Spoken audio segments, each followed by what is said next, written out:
Good evening, class. My name is Vanessa Perez, and for Miss Professor Torres's diversity project, I chose option B, which was to watch two movies.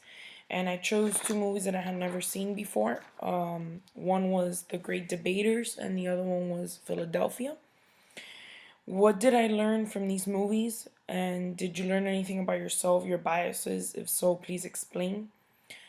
What I learned mostly about these movies was that society plays a huge role in diversity, not only in the workplace, but in school, in every aspect of our everyday lives.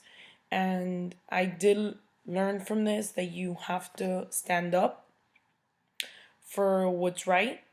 You have to be fair. You can't judge people by their looks or by their gender, by their race, by their sexual orientation. You have to judge people by what they really are and how good they are at it. For example, in Philadelphia, the man had HIV, but he was a great attorney. And people didn't see him as that. People saw him as this infectious walking thing that was hurting everyone around him when he really wasn't.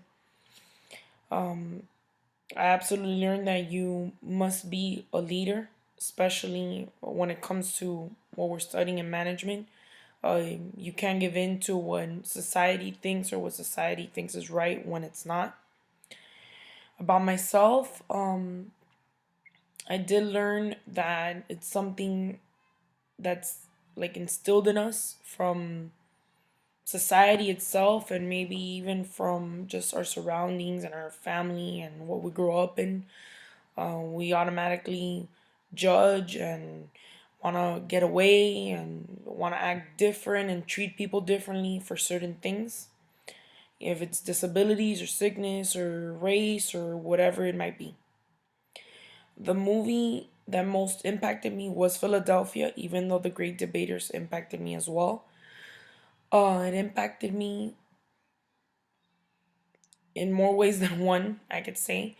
It was really sad to me to see, the comments that people make, the way that they react, the way that they treat people, the way that society itself outcasts them for certain things and sometimes for nothing at all. When I did the research on how many citizens have U.S. In the U.S. have disabilities or impairments, according to the Census 2012, 58.9 million people in the U.S. have disabilities or impairments. That means one in every five people in the U.S. have this. Uh, People ages 21 to 64 get median earnings of 1,961 compared to people who don't have disabilities make $2,724. This is a month. The next question would be what amount of these are working. I really wasn't able to get that information. Why do I think more people with disabilities are not working? I would think prejudice. People don't want to hire them, or people don't think they're capable of doing the job or doing it as well as people who don't have disabilities. What kind of jobs do they have? What I was able to find out is usually it's clerical jobs, nothing administrative, and hardly anything executive. How does the way the companies treat the disabled or impaired affect their buying habits? I really wouldn't know, but I would think that they would purchase from companies that either support certain disability causes and then have more things for people who are disabled, disabled friendly, that their stores have employees who are not biased and are willing to help.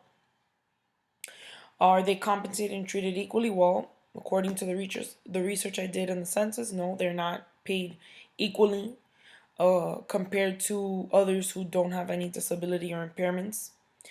If I became disabled or severely impaired, I think I would be probably it would probably be hard for me to adjust at first to the fact that people have all these biases and prejudice. I hope that I will be able to handle it well and be able to deal with it and get into my new life and keep on doing as much as my normal activities as I do now and keep on doing things as well as I do them to the best of my abilities. So, as a result of this experience, how will it affect the way I interact with others? Well, I definitely look at things differently. I have to second look at myself before I go ahead and make any type of comment or think a certain way or even judge someone. As a result of this experience, how will it affect the way I will recruit and manage people when I'm a manager or an employer?